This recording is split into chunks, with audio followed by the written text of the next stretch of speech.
Hey everybody, welcome back. Mike here. In today's video, we're gonna talk about how to use Zoom like a pro. And I don't just mean someone that uses Zoom every day or multiple times a day even. I mean how to really use it like a pro. There's a bunch of settings that we can set that will make our lives a little easier and just make our overall Zoom experience much better. So let's jump into it. Before we do, make sure you hit subscribe. We're on our way to 1 million subscribers. I'm getting there. It's gonna take a little while, but we're getting there and I need your help to do that. So please hit the subscribe button. That said, let's jump right into it. So here we have Zoom. I've opened it up. I'm using Zoom on my Mac. Most of these features should be available on the Windows version as well. You just might have to look through the menus, but it should be generally the same. So in our case, we're going to head up to the Zoom menu and we'll click Preferences. Now from there, I want to kind of walk through some settings, and we're not going to go through the entire menu, but there are a handful of settings you really need to know about. Now the first one is, if you're using multiple monitors, you need to check this box, use dual monitors.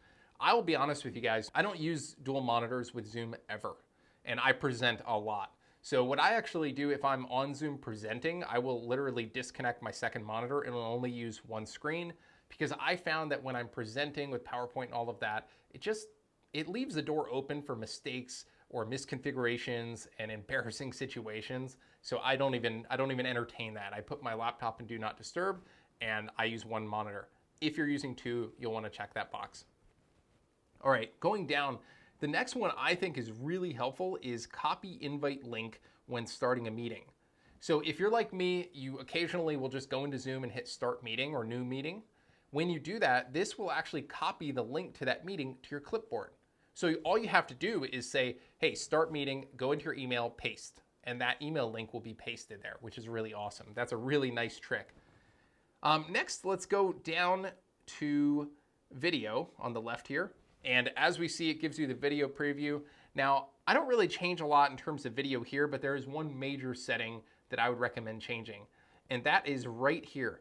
Stop my video when joining a meeting. This is pretty self-explanatory. I never join a meeting with my video turned on right away. I like to join, get everything kind of situated how I want it, then I will enable it.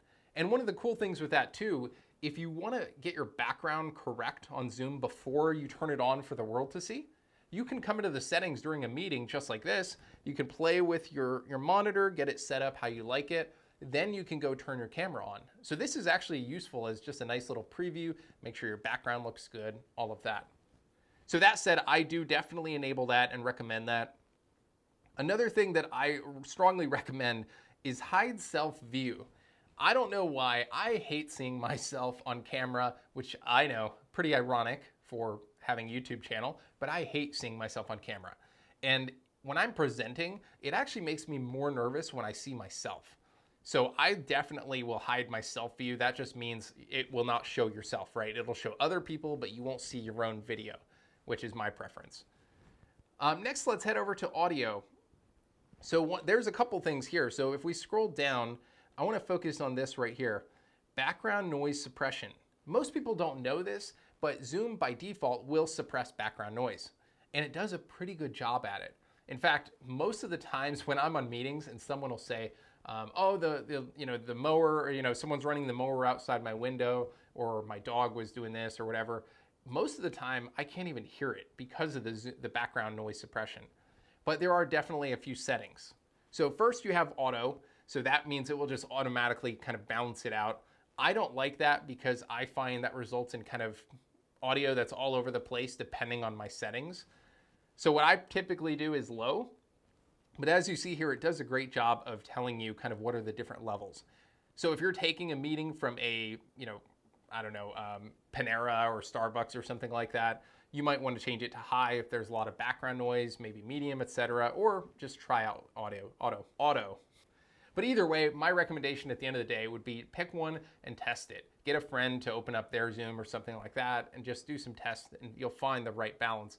But the good thing is, this means you can stop freaking out. If someone is 20 feet away and they turn on a sync, it's probably not going to be heard on the Zoom, even if they're unmuted, which is nice. On that note, there's a really nice hack for hiding those embarrassing moments where you are unmuted and someone says something or there's something that happens and everybody hears it. That is this setting right here. press and hold space key to temporarily unmute. This is my all-time favorite feature within Zoom. I use this all the time. So I will enable this, and this means that when we're in the Zoom, all I have to do to talk is press my space bar and hold it down while I talk. As soon as I let go, it goes back to muted. I do that 100% of the time so that I never have those embarrassing moments, because guess what? I've had them before. So that's an awesome feature. Now, it kind of goes hand in hand with that. Right above that, we also have mute my mic when joining a meeting. I strongly recommend that one too. Just automatically mute when you join, shut off your video. You can turn it on manually, or if you want to, you can use that space bar trick. But either way, I like that feature quite a bit. All right, the last thing I want to hit on is background and effects. Now, in my case, I have a studio, I have proper lighting and all of that, so this doesn't really work so well for me. So for example, if I click the Golden Gate Bridge, you see around my head, there's a bunch of kind of, it's cutting some pieces off because my hat is pretty much the same color as my background. So I don't use that at home, I just use my backdrop. For you though, this actually looks pretty good for most people. So that is definitely something worth doing. Now, one of the questions I've gotten quite a bit is, how do I make my Zooms look really good? This video isn't all about that, but I'll just say this, one word: lighting. Get proper lighting. Get some soft lighting. If you can get a cheap ring light off Amazon that faces you, something like that, that is the best thing you can do. You want to avoid harsh light from one side of your face, or especially from the back, because those all result in kind of shadows on your face and that sort of thing. So that's my recommendation. I've actually used my laptop. Sometimes I'll put it up on a stand, so it's like that. And that way it gets kind of more eye level, because that's another thing. You want it to be a little more flattering, and looking down at the camera like this is not really super flattering. So if you can bring the laptop a little more eye level and get some better lighting, you'll get much, much better results. Now, while I'm in here, obviously you have the backgrounds that you can play with to hide all of your mess behind you, but you also have video filters. So you have these, which, you know, the ones I'll specifically mention are the top line right here. These are just essentially color filters. So if I click like sepia, you see it changes the tone of the Zoom completely, the color. So that's kind of cool. If you like that, you can click apply to all future meetings. Just that way, every time you come into a meeting, it has that filter on it. Or if you're feeling cool, you got sunglasses. So, you know, you can add stuff like that. You can have fun with it. But either way, that's all I really got for you in terms of Zoom. It's pretty cool, not a really complicated product, and you guys probably use it all the time if you're watching this video, but hopefully you picked up a couple of tips along the way that will make your Zooms a little less stressful, get rid of those embarrassing moments, and help you work a little smarter. So that said, until next time, stay safe and healthy. Take care.